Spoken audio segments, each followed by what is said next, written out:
लालची पानीपुरी वाले की कहानी। आगे बढ़ने से पहले वीडियो को लाइक और चैनल को सब्सक्राइब करना नहीं भूले।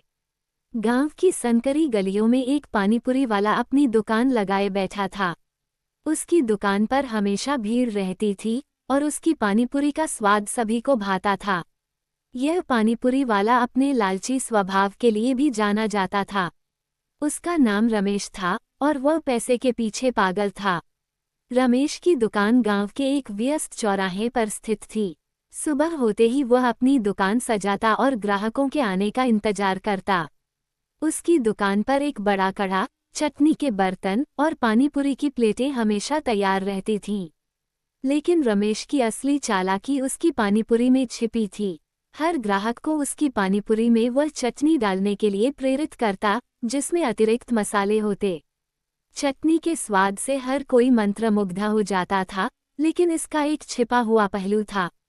रमेश ने जानबूझकर चटनी में बहुत अधिक मसाले डाल रखे थे, जिससे ग्राहक अधिक पानीपुरी खाते थे और उनकी प्यास नहीं बुझती थी। रमेश का लालच यही नहीं रुकता था। वह ग्राहक को बड़ी मात्रा में पानीपुरी देने का दावा करता, लेकिन वास्तव में वह केवल कुछ ही पानीपुरी देता और उसे पैसे का लाभ अधिक प्राप्त करता। गांव वाले उसकी चालाकी को समझने लगे थे, लेकिन उनकी आदतें इतनी गहरी थीं कि वे उसकी दुकान पर जाना नहीं छोड़ते थे।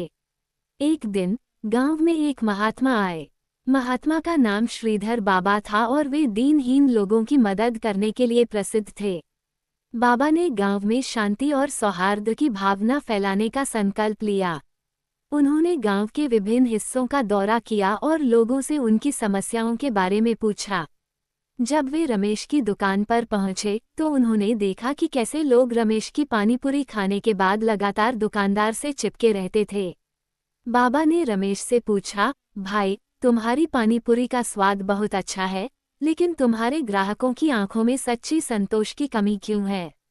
रमेश हंसते हुए बोला, बाबा, ये तो केवल पानीपुरी है, ग्राहक खुश हैं और मेरा धंधा चल रहा है। बाबा ने मृदुभाषी तरीके से कहा, सच्चा धन तो उसी में है जब ग्राहक संतुष्ट हों और तुम्हारे मन को शांति मिले। रमेश ने बाबाजी की बातों को नज़रअंदाज कर दिया और अपने काम में व्यस्त हो गया। लेकिन बाबा की बातों ने उसके मन में घर कर लिया। अगले कुछ दिनों में रमेश ने महसूस किया कि उसकी दुकान पर ग्राहक कम होने लगे थे और लोग उसकी पानीपुरी की जगह दूसरी जगह जाने लगे थे। रमेश ने सोचा कि शायद बाबा की बातें सही थीं। उसने अपने तरीके में सुधार करने का निश्चय किया। उसने पानीपुरी में मसाले की मात्रा कम की, ग्राहकों को पूरी मात्रा में पानीपुरी देने का वादा किया और चटनी की गुणवत्ता पर ध्यान दिया। सबसे महत्वपूर्ण बात, उसने अपने ग्राहकों के साथ ईमानदारी से व्यवहार करना शुरू किया। कुछ दिनों बाद रमेश की दुकान पर फिर से भीड़ लगने लगी। ग्राहकों ने उसकी पानीपुरी की तारीफ की और उसके ईमानदार स्वभाव को सराहा। रमेश ने देखा कि अब ग्राहक संतुष्ट थे और उनके चेहरों पर खुशी थी। एक दिन रमेश ने बाबा को अपनी दुकान पर बुलाया और उन्हें धन्यवाद कहा।